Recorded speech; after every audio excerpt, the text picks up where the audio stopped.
Hello viewers, welcome to the Techno Universe. চলে আসলাম আপনাদের জন্য ব্যাঙ্কিং ডিপ্লোমার আরও একটি সলিউশন ক্লাস নিয়ে।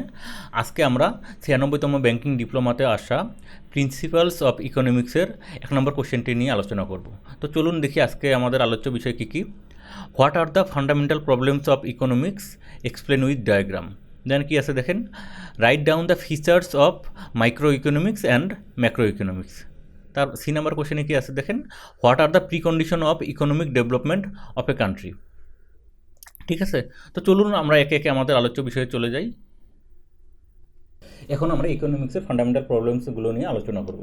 দেখেন, কোনো একটা ইকোনমিক্সের প্রাইমারি গোল হচ্ছে সামাজিক অগ্রগতি, এবং এই সমাজের অগ্রগতি করতে গেলে কিছু প্রবলেমের সম্মুখীন হতে হয়। এই যে বেসিক যে প্রবলেমগুলোর যে সম্মুখীন হতে হয় এগুলোকে বলা হচ্ছে ফান্ডামেন্টাল প্রবলেম। এখন আমরা দেখি যে কী কী ফান্ডামেন্টাল প্রবলেমের সম্মুখীন হতে হয়। 1 নম্বরে দেখেন কী বলেছে, হোয়াট টু প্রডিউস। ইকোনমিক্সের যে ফান্ডামেন্টাল যে প্রবলেম, এর শুরুতেই যেটা আসে সেটা হচ্ছে হোয়াট টু প্রডিউস, মানে কী কী গুডস উৎপাদন করা হবে। তারপরে যেটা আসতেছে how to produce the goods, এবং কীভাবে কোন পদ্ধতি অনুসরণ করে এই গুডসগুলো উৎপাদন করা হবে।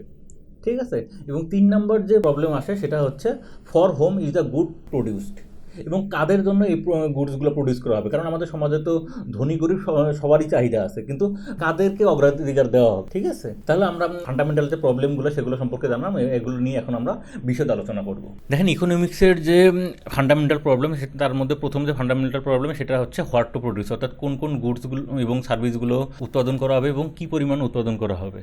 ঠিক আছে, কারণ আমাদের রিসোর্স যেহেতু লিমিটেড, এই লিমিটেড রিসোর্স দিয়েই আমাদেরকে ম্যাক্সিমাম আউটপুট বের করে নিয়ে আসতে হবে, এবং সোসাইটির যে ডিমান্ড আছে সেটাকে ফুলফিল করতে হবে। ঠিক আছে, এখন দেখেন ইকোনমিক্সে 2 ধরনের গুডস নিয়ে আলোচনা করা হয়ে থাকে, একটা হচ্ছে কনজিউমার গুডস আর একটা হচ্ছে ক্যাপিটাল গুডস। এখন সোসাইটি এখন যদি কনজিউমার গুডস প্রডিউস করে থাকে তাহলে ইন ফিউচারে ক্যাপিটাল গুডস বেশি পরিমাণে উৎপাদন করবে, আবার এখন যদি বেশি পরিমাণে ক্যাপিটাল গুডস উৎপাদন করে থাকে তাহলে ইন ফিউচারে কনজিউমার গুডস বেশি করে উৎপাদন করবে। ঠিক আছে, কারণ যেহেতু আমাদের রিসোর্স লিমিটেড, আমরা এই লিমিটেড রিসোর্স দিয়ে দুইটাকেই আমরা ম্যাক্সিমাম কোয়ান্টিটিখানে প্রডিউস করতে পারবো না। এজন্য আমাদেরকে ডিসাইড করতে হবে যে কোনটা আমাদের বেশি প্রয়োজন, কোনটাকে আমাদের ইমিডিয়েটলি কোনটাকে প্রডিউস করা লাগবে। এটাই হচ্ছে ইকোনমিক্সের প্রথম ফান্ডামেন্টাল প্রবলেম। আসুন আমরা 1 নম্বর ফান্ডামেন্টাল প্রবলেমটাকে ফিগারের মাধ্যমে আলোচনা করি। এখন দেখেন, 1 নম্বর যে ফান্ডামেন্টাল প্রবলেম, অর্থাৎ কী উৎপাদন করতে হবে, অর্থাৎ আমরা এখানে ক্যাপিটাল গুড উৎপাদন করবে না কনজিউমার গুড উৎপাদন করবে, নাকি দুটার কম্বিনেশনে উৎপাদন করবে, এটা পুরোপুরি ডিপেন্ড করে সোসাইটির উপর। সোসাইটিতে যেটা ডিমান্ড থাকবে সেটাকে এখানে উৎপাদন করতে হবে। ঠিক আছে, ফিগারের মধ্যে কি আছে, ওয়াই এক্সিসে ক্যাপিটাল গুড দেওয়া আছে এবং এক্স এক্সিসে কী দেওয়া আছে, কনজিউমার গুড দেওয়া আছে। এখন ইকোনমিক সেটাই উৎপাদন করবে যেটা হাইস্ট লেভেল অফ স্যাটিসফ্যাকশন দেবে এবং সোসাইটির যে ডিমান্ড আছে সেটাকে ফুলফিল করে। ঠিক আছে, এখানে চাইলেই শুধুমাত্র ক্যাপিটাল গুডও উৎপাদন করবে না, আবার চাইলে শুধুমাত্র কনজিউমার গুডও উৎপাদন করবে না। কারণ ফিগারের মধ্যে দেখেন আর যে পয়েন্টটা, এটা ক্যাপিটাল গুড এবং কনজিউমার গুড দুটারই কম্বিনেশন এখানে আছে, কিন্তু এখানে আরকে এখানে সিলেক্ট করা যাচ্ছে না। কিসের জন্য? এখানে আর হাইস্ট লেভেল অফ স্যাটিসফ্যাকশন সেটা দিতে পারতেছে না। ঠিক আছে, আবার অন্যদিকে কে যে কম্বিনেশন আছে, কে কম্বিনেশনটাকেও এখানে ইউজ করা যাচ্ছে না। এর কারণ হচ্ছে এটা আমাদের যে লিমিটেড যে রিসোর্স, এই রিসোর্সকে এক্সিড করতেছে। ইকোনমিক্স যাই উৎপাদন করবে সেটা অবশ্যই লিমিটেড রিসোর্সের মধ্যেই হতে হবে। ঠিক আছে, এখন দেখেন এখানে যে পি এবং P1 যে কার্ভ আছে, এই কার্ভটাই এখানে হাইস্ট লেভেল অফ স্যাটিসফ্যাকশনও প্রোভাইড করতেছে, অন্যদিকে সোসাইটির যে ডিমান্ড আছে সেটাকেও ফুলফিল করতেছে। এই কার্ভের কম্বিনেশন বি আছে, এই কম্বিনেশন বি কখন সিলেক্ট করবে? এই কম্বিনেশন বি যখন ক্যাপিটাল গুড বেশি পরিমাণে উৎপাদন করা লাগবে এবং কনজিউমার গুড কম পরিমাণে উৎপাদন করা লাগবে, তখন ইকোনমিক্স বি যে কম্বিনেশন আছে সেটাকে সিলেক্ট করবে। আর অন্যদিকে যখন কনজিউমার গুড বেশি উৎপাদন করা লাগবে এবং ক্যাপিটাল গুড কম উৎপাদন করা লাগবে, তখন ইকোনমিক্স ডি যে পয়েন্ট আছে এটাকে সিলেক্ট করবে। ঠিক আছে, এখন দেখেন ইকোনমিক্সের যে 2 নম্বর ফান্ডামেন্টাল প্রবলেম সেটা হচ্ছে সোসাইটির যে গুডগুলো প্রয়োজন সেগুলোকে উৎপাদন করতে গিয়ে ইকোনমি কোন কোন টেকনিক অথবা মেথডগুলো ফলো করবে। এটা টোটালি দেখেন ডিপেন্ড করে ইকোনমিতে কি পরিমাণ রিসোর্স অ্যাভেলেবেল আছে এর উপর, এবং ইকোনমি কোন টাইপের এবং কি পরিমাণে গুডস প্রডিউস করতে যাচ্ছে এর উপর সাধারণত ডিপেন্ড করে যে ইকোনমি কোন কোন টেকনিক অথবা মেথডগুলো ফলো করবে। এখন দেখেন রিসোর্সের উপর ডিপেন্ড করে ইকোনমিক্স যে টেকনিকগুলো ফলো করে সেগুলো আমরা দেখি। যদি ল্যান্ড যদি বেশি থাকে, ঠিক আছে, তখন সাধারণত ইকোনমিক্স এক্সটেন্সিভ কাল্টিভেশন যে টেকনিক আছে সেটা ফলো করে থাকে। আবার যদি ল্যান্ড যদি অপর্যাপ্ত থাকে তখন আবার ইকোনমিক্স ইন্টেন্সিভ যে কাল্টিভেশন মেথড আছে সেটাকে ফলো করে থাকে। আবার অন্যদিকে দেখেন, যদি লেবার যদি পর্যাপ্ত থাকে তখন economics labour intensive technique follow করে থাকে। আবার অন্যদিকে যদি লেবার শর্টেজ থাকে তখন ইকোনমি কী করে থাকে, ক্যাপিটাল যে ইন্টেন্সিভ যে টেকনিক আছে সেটাকে ইউজ করে থাকে। ঠিক আছে। আবার দেখেন কোন ধরনের গুডস প্রডিউস করা হচ্ছে এবং কী পরিমাণে প্রডিউস করা হচ্ছে এর উপর ডিপেন্ড করে ইকোনমিক্স কিছু টেকনিক ফলো করে থাকে। যদি ইকোনমিক ক্যাপিটাল গুডস প্রডিউস করতে চায় এবং বেশি পরিমাণে প্রডিউস করতে চায় তখন সাধারণত এক্সপেন্সিভ মেশিনারি এবং কমপ্লিকেটেড টেকনিক ব্যবহার করে থাকে। আবার অন্যদিকে দেখেন, যখন ইকোনমি কনজিউমার গুড প্রডিউস করতে চায় এবং কম পরিমাণে প্রডিউস করতে চায় তখন তারা লেস এক্সপেন্সিভ যে মেশিনারিগুলো সেগুলো ইউজ করে থাকে এবং সিম্পল যে টেকনিকগুলো আছে সেগুলো ব্যবহার করে থাকে। ইকোনমির যে 2 নম্বর ফান্ডামেন্টাল প্রবলেম, এটা এখন আমরা ফিগারের মাধ্যমে দেখি। দেখেন ইকোনমিতে বিভিন্ন ধরনের যে টেকনিক ব্যবহার করে এগুলো কেন ব্যবহার করেছে। ইকোনমি আগে যে পরিমাণ গুডস প্রডিউস করতো তার চেয়ে আরও বেশি পরিমাণে গুডস প্রডিউস করার জন্য তারা বিভিন্ন ধরনের টেকনিক ফলো করে থাকে। ঠিক আছে। যেমন ফিগারের মধ্যে দেখেন যে পয়েন্ট আছে, অর্থাৎ কোনো টেকনিক ব্যবহার করা ছাড়া ইকোনমি যদি বর্তমানে ধরেন অ্যামাউন্ট অফ ক্যাপিটাল গুড এবং কনজিউমার গুড প্রডিউস করে থাকে, তারপরে সাপোজ ধরেন কোনো একটা টেকনিক ইউজ করলে দেখা যাবে যে পি এবং P0 কার্ভটা শিফট করে P এবং P1 কার্ভ হয়ে গেছে। অর্থাৎ আগে যে লিমিটেড রিসোর্স ব্যবহার করে যে পরিমাণ ক্যাপিটাল গুড এবং কনজিউমার গুড প্রডিউস করা গেছে, এখন এর সাথে একটা টেকনিক ব্যবহার করার কারণে এখন দেখা গেছে যে অ্যামাউন্টটা সি হয়ে গেছে। অর্থাৎ আগের চেয়ে বেশি পরিমাণ ক্যাপিটাল গুড এবং কনজিউমার গুড ইকোনমি প্রডিউস করতে পারতেছে। ঠিক আছে। দেখেন 3 নম্বর যে ইকোনমির যে 3 নম্বর যে ফান্ডামেন্টাল প্রবলেম, কাজের জন্য গুডস এবং সার্ভিসগুলো প্রডিউস করবে। কারণ আমরা যে সোসাইটিতে বসবাস করি এখানে সব ধরনের মানুষ বসবাস করে।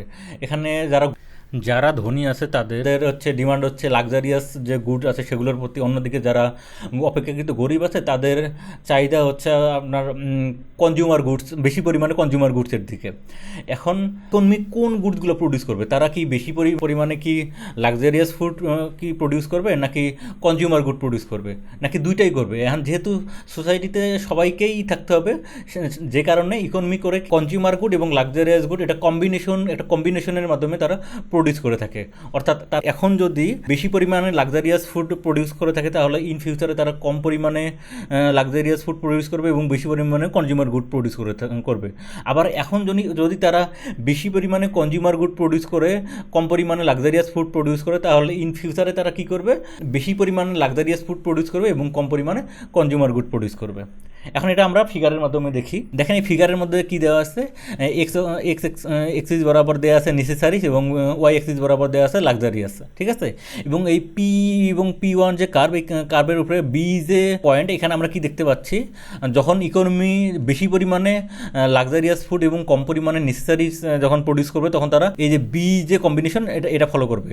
আবার যখন ইকোনমি বেশি পরিমাণে নেসেসারিস এবং কম পরিমাণে লাক্সারিয়াস যে গুডস এগুলো প্রডিউস করতে চাবে তখন তারা এই যে ডি যে কম্বিনেশন এটাকে ফলো করবে। ঠিক আছে। তাহলে আমরা ইকোনমিকের যে ফান্ডামেন্টাল যে প্রবলেমগুলো আছে সেগুলো সম্পর্কে জানলাম। এখন আমরা 2 নম্বর যে কোশ্চেন অর্থাৎ মাইক্রো ইকোনমিক্স এবং ম্যাক্রো ইকোনমিক্সের ফিচার নিয়ে আলোচনা করব। শুরুতে দেখি মাইক্রো ইকোনমিক্স কি। মাইক্রো ইকোনমিক্স হচ্ছে মডার্ন যে ইকোনমিক্স আছে এর একটি ব্রাঞ্চ। এখন মাইক্রো ইকোনমিক্স সাধারণত কী করেন, টোটাল যে ন্যাশনাল ইকোনমি আছে এর স্মল একটা পার্ট নিয়ে আলোচনা করে থাকে। অর্থাৎ মাইক্রো ইকোনমিক্স ইন্ডিভিজুয়াল ইউনিট যেমন individual consumer, individual producer, individual company এসব স্টাডি করে থাকে। এখন আমরা মাইক্রো ইকোনমিক্সের কিছু ফিচার্স দেখব। শুরুতে দেখেন 1 নম্বরে যেটা আছে ইন্ডিভিজুয়াল ইউনিটস, অর্থাৎ মাইক্রো ইকোনমিক্স ইন্ডিভিজুয়াল ইউনিটস যেমন ইন্ডিভিজুয়াল প্রডিউসার, ইন্ডিভিজুয়াল কনজিউমারকে নিয়ে স্টাডি করে থাকে। 2 নম্বর যে ফিচার্স আছে সেটা হচ্ছে প্রাইস থিওরি। মাইক্রো ইকোনমিক্স বিভিন্ন কমোডিটিসের প্রাইস তাদের মার্কেট সাপেক্ষে নির্ধারণ করে থাকে। 3 নম্বর যে ফিচার্স আছে সেটা হচ্ছে স্লাইসিং মেথড। মাইক্রো ইকোনমিক্স তার যে অ্যানালাইসিস যে করে এই অ্যানালাইসিসে স্লাইসিং মেথডটা ইউজ করে থাকে।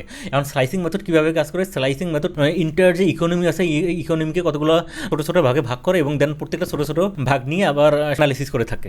এখন দেখেন 4 নম্বর যে ফিচারটা আছে কি পার্শিয়াল ইকুইলিব্রিয়াম। এখন মাইক্রো ইকোনমিক্স পার্শিয়াল ইকুইলিব্রিয়াম অ্যাপ্রোচটা ইউজ করে থাকে এবং পার্শিয়াল পার্শিয়াল ইকুইলিব্রিয়াম অ্যাপ্রোচ কীভাবে কাজ করে দেখেন, পার্শিয়াল ইকুইলিব্রিয়াম আদার্স যে ইকোনমিক ভেরিয়েবলগুলো আছে এগুলোকে কনস্ট্যান্ট ধরে এটি কাজ করে থাকে। তারপর দেখেন 5 নাম্বার যে চার্জ আছে যেটি মাইক্রোস্কোপিক অ্যাপ্রোচ, হ্যাঁ, অ্যান্ড মাইক্রোস্কোপিক অ্যাপ্রোচ ইউজ করে কোনো একটা ইন্ডিভিজুয়াল ইউনিটকে ডিটেলসে অ্যানালিসিস করে থাকে, ঠিক আছে। তারপরে দেখেন 6 নাম্বার যে ফিচার আছে কি বলছে, মার্জিনালিজম প্রিন্সিপাল। এখন মাইক্রো ইকোনমিক্স মার্জিনালিজম প্রিন্সিপাল ইউজ করে ইকোনমিক যে ডিসিশনগুলো সেগুলো প্রোভাইড করে থাকে, ঠিক আছে। তারপর দেখেন 7 নাম্বার যে ফিচার আছে কি বলছে, অ্যানালিসিস অফ মার্কেট। এখন মাইক্রো ইকোনমিক মার্কেট নিয়ে অ্যানালিসিস করে থাকে এবং কীভাবে প্রাইস এবং অন্যান্য আউটপুট নির্ধারণ করা হবে সেটা নিয়ে অ্যানালিসিস করে থাকে, ঠিক আছে। তারপরে দেখেন কি বলছে 8 নম্বর ফিচার, বেসড অন অ্যাজাম্পশন। হ্যাঁ, মাইক্রো ইকোনমিক যে অ্যানালিসিসগুলো করে থাকে সেগুলো অনেকটাই অ্যাজাম্পশনের উপর বেস করে থাকে। হ্যাঁ, কারণ যে অ্যাজাম্পশনগুলো করে থাকে দেখেন, লেসেস ফেয়ার, ফুল এমপ্লয়মেন্ট, পারফেক্ট কম্পিটিশন, সেটেরাইজ পরিবাস, এই সমস্ত অ্যাজাম্পশনের মাধ্যমে মাইক্রো ইকোনমিক্স অ্যানালিসিস করে থাকে, ঠিক আছে। তাহলে আমরা মাইক্রো ইকোনমিক্সের বিভিন্ন ফিচার্স নিয়ে আলোচনা করলাম, এখন আমরা ম্যাক্রো ইকোনমিক্সের বিভিন্ন ফিচার্স নিয়ে আলোচনা করব। এখন আমরা ম্যাক্রো ইকোনমিক্স সম্পর্কে জানবো। আর ম্যাক্রো ইকোনমিক্স হচ্ছে ডিজিটাল ইকোনমিক্সের আরও একটি ব্রাঞ্চ যেটি ইন্টার ইকোনমি নিয়ে স্টাডি করে থাকে, ঠিক আছে। এখন ম্যাক্রো ইকোনমিক এগ্রিগেট ভেরিয়েবলগুলো সম্পর্কে অ্যানালিসিস করে থাকে, যেমন national income, unemployment, inflation, economic growth, এই সমস্ত এগ্রিগেট ভেরিয়েবল নিয়ে অ্যানালিসিস করে এবং এটা ফাইন্ড আউট করে এই এগ্রিগেট ভেরিয়েবলগুলো তাদের নিজেদের মধ্যে কীভাবে ইন্টারাক্ট করে এবং এটা ইকোনমির উপর কীভাবে ইনফ্লুয়েন্স করতে পারে, এই সমস্ত জিনিস নিয়ে ম্যাক্রো ইকোনমিক্স অ্যানালিসিস করে থাকে, ঠিক আছে। এখন আমরা ম্যাক্রো ইকোনমিক্সের বিভিন্ন ফিচার সম্পর্কে জানবো। শুরুতে আছে কি দেখেন, অ্যাগ্রিগেটস, অর্থাৎ ইকোনমিক্স বিভিন্ন অ্যাগ্রিগেটস নিয়ে অ্যানালিসিস করে, যেমন gross domestic product, total employment, overall price level, এই সমস্ত এগ্রিগেট ভেরিয়েবল সম্পর্কে অ্যানালিসিস করে থাকে এবং এদের বিহেভিয়ার এক্সামিন করার ট্রাই করে যে এগুলো ন্যাশনাল এবং গ্লোবাল স্কেলে এগুলো কীরকম বিহেভ করতে পারে, এই সমস্ত জিনিস নিয়ে ম্যাক্রো ইকোনমিক্স আলোচনা করে থাকে। তারপরে দেখেন ইকোনমিক গ্রোথ, যে সমস্ত ফ্যাক্টর ইকোনমিক গ্রোথে লং টার্ম ইফেক্ট ফেলতে পারে সেই সমস্ত ফ্যাক্টর নিয়ে ম্যাক্রো ইকোনমিক্স অ্যানালিসিস করে থাকে। 3 নম্বর যে ফিচার্স নিয়ে আলোচনা করা হয়েছে দেখেন, আনএমপ্লয়মেন্ট, অর্থাৎ আনএমপ্লয়মেন্টের পিছনে কী কী কারণ আছে ম্যাক্রো ইকোনমিক্স সেগুলোকে ফাইন্ড আউট করার ট্রাই করে এবং আনএমপ্লয়মেন্ট রিডিউস করার জন্য যে সমস্ত পদক্ষেপ গ্রহণ করা দরকার সেই সমস্ত পদক্ষেপ নিয়ে ম্যাক্রো ইকোনমিক্স এক্সপ্লোর করে থাকে। এখন দেখেন ম্যাক্রো ইকোনমিক্সের 4 নম্বর ফিচারটা সেটা হচ্ছে ইনফ্লেশন, অর্থাৎ ম্যাক্রো ইকোনমিক্স ইনফ্লেশন নিয়ে স্টাডি করে থাকে, অর্থাৎ কী কারণে দেশে ইনফ্লেশন রেট দিন দিন বাড়তেছে, দেশের ইকোনমিতে ইনফ্লেশনের যে নেগেটিভ ইম্প্যাক্ট এবং এই ইনফ্লেশন রেট কন্ট্রোল করার জন্য যে সমস্ত ব্যবস্থা গ্রহণ করা যেতে পারে তা নিয়ে ম্যাক্রো ইকোনমিক্স স্টাডি করে থাকে, ঠিক আছে। তারপরে দেখেন ম্যাক্রো ইকোনমিক্সের 5 নম্বর যে ফিচারটা সেখানে কি বলেছে, ফিসক্যাল অ্যান্ড মনিটারি পলিসি, অর্থাৎ দেশের ফিসক্যাল অ্যান্ড মনিটারি পলিসি নিয়ে ম্যাক্রো ইকোনমিক্স স্টাডি করে থাকে। ফিসক্যাল পলিসি অর্থাৎ গভর্নমেন্ট কী পরিমাণ স্পেন্ড করতেছে এবং কী পরিমাণ করারোপ করতেছে, অন্যদিকে মনিটারি পলিসি অর্থাৎ সেন্ট্রাল ব্যাংক যে মানি সাপ্লাই এটাকে কন্ট্রোল করার জন্য কী ব্যবস্থা গ্রহণ করতেছে, এগুলো নিয়ে ম্যাক্রো ইকোনমিক্স আলোচনা করে থাকে। তারপরে দেখেন ম্যাক্রো ইকোনমিক্সের যে তারপরে দেখেন 6 নম্বর যে ফিচারটা ম্যাক্রো ইকোনমিক্সের সেটা হচ্ছে ইন্টারন্যাশনাল ট্রেড অ্যান্ড ফাইন্যান্স, অর্থাৎ ম্যাক্রো ইকোনমিক্স গ্লোবাল অ্যাসপেক্টগুলো নিয়েও আলোচনা করে থাকে। এখন গ্লোবাল অ্যাসপেক্ট বলতে এখানে কী বোঝা যাচ্ছে দেখেন, ইন্টারন্যাশনাল ট্রেড, এক্সচেঞ্জ রেট এবং ব্যালেন্স অফ পেমেন্ট নিয়ে ম্যাক্রো ইকোনমিক্স এক্সপ্লোর করে থাকে। দেখেন এই যে ইন্টারন্যাশনাল ট্রেড দেশের ইকোনমিক পারফরমেন্সের উপর কোনো ইফেক্ট ফেলতেছে কিনা, অথবা এক্সচেঞ্জ রেট অথবা ক্যাপিটাল ফ্লো বাড়া কমার পিছনে যে ফ্যাক্টরগুলো কাজ করে থাকে সেগুলো নিয়েও ম্যাক্রো ইকোনমিক্স স্টাডি করে থাকে, ঠিক আছে। তারপরে অ্যাট লাস্ট যে ফিচারটা আছে সেটা ডেটা অ্যানালাইসিস, অর্থাৎ ম্যাক্রো ইকোনমিক্স স্ট্যাটিস্টিক্যাল যে ডেটা আছে সেগুলোকে অ্যানালাইসিস করে বিভিন্ন যে এগ্রিগেট ভেরিয়েবল সেগুলো ডিটারমিন করে থাকে, দেন ওটার উপর বেস করেই ইকোনমিক যে পলিসি আছে সেটা ফর্মুলেট করে থাকে, ঠিক আছে। ভিউয়ার্স, আজকে আমরা মাইক্রো ইকোনমিক্স এবং ম্যাক্রো ইকোনমিক্সের বিভিন্ন ফিচার সম্পর্কে জানলাম। এর আগে আমরা জানলাম ইকোনমিক্সের ফান্ডামেন্টাল প্রবলেম সম্পর্কে। আজকে এই পর্যন্তই, আগামীতে আপনাদের জন্য আরও অন্য কোনো সলিউশন ক্লাস নিয়ে আসবে। সেই পর্যন্ত সবাই ভালো থাকবেন। আশা করি আজকের ক্লাস আপনাদের কাছে ভালো লেগেছে। ভালো লাগলে অবশ্যই লাইক করবেন, সাবস্ক্রাইব না করে থাকলে প্লিজ সাবস্ক্রাইব করবেন। Thank you.